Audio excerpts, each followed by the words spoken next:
ఫిబ్రవరి 15న మహాశివరాత్రి సందర్భంగా దక్షిణ కాశీగా పిలువబడే శ్రీముఖలింగంలో 4 రోజుల పాటు ఉత్సవాలు జరగబోతున్నాయి. మన శ్రీకాకుళం దగ్గర ఉన్న శ్రీముఖలింగంలో అద్భుతమైన ఆర్కిటెక్చర్ ఉన్న ముఖలింగేశ్వరుని టెంపుల్ ఉందని మనందరికీ తెలుసు. ఇక్కడ మహాశివరాత్రి సందర్భంగా ఈ ఫెబ్ 15 నుంచి ఫెబ్ 18 వరకు 4 రోజుల పాటు మహాశివరాత్రి వేడుకలు అత్యంత వైభవంగా జరగబోతున్నాయి. ఇది మన శ్రీకాకుళంకి మినీ కుంభమేళా అనే అనుకోవచ్చు. ఉత్సవాలు లాస్ట్ డే అంటే ఫెబ్ 18న మధ్యాహ్నం 12 నుంచి చక్రతీర్థ స్నానాలు కూడా అవుతాయి.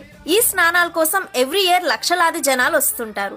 కాశీలో విశ్వనాథుని దర్శనం ఎంత పుణ్యమో ఈ వంశధార నదిలో స్నానం చేసి శ్రీముఖలింగేశ్వరుని దర్శనం చేసుకోవడం కూడా అంతే పుణ్యమని అందరి నమ్మకం. ఇంత మంచి ఉత్సవాలకు మీరు కూడా వచ్చి ఆ పరమశివుని దర్శనం చేసుకోండి.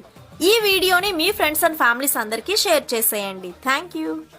ఈ ఫిబ్రవరి 15న మహాశివరాత్రి సందర్భంగా దక్షిణ కాశీగా పిలువబడే శ్రీముఖలింగంలో 4 రోజుల పాటు ఉత్సవాలు జరగబోతున్నాయి. మన శ్రీకాకుళం దగ్గర ఉన్న శ్రీముఖలింగంలో అద్భుతమైన ఆర్కిటెక్చర్ ఉన్న ముఖలింగేశ్వరుని టెంపుల్ ఉందని మనందరికీ తెలుసు. ఇక్కడ మహాశివరాత్రి సందర్భంగా ఈ ఫెబ్ 15 నుంచి ఫెబ్ 18 వరకు 4 రోజుల పాటు మహాశివరాత్రి వేడుకలు అత్యంత వైభవంగా జరగబోతున్నాయి. ఇది మన శ్రీకాకుళంకి మినీ కుంభమేళా అనే అనుకోవచ్చు. ఉత్సవాలు లాస్ట్ డే అంటే ఫెబ్ 18న మధ్యాహ్నం 12 నుంచి చక్రతీర్థ స్నానాలు కూడా అవుతాయి.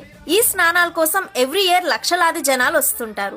కాశీలో విశ్వనాథుని దర్శనం ఎంత పుణ్యమో ఈ వంశధార నదిలో స్నానం చేసి శ్రీముఖలింగేశ్వరుని దర్శనం చేసుకోవడం కూడా అంతే పుణ్యమని అందరి నమ్మకం. ఇంత మంచి ఉత్సవాలకు మీరు కూడా వచ్చి ఆ పరమశివుని దర్శనం చేసుకోండి. ఈ వీడియోని మీ ఫ్రెండ్స్ అండ్ ఫ్యామిలీస్ అందరికీ షేర్ చేసేయండి. Thank you.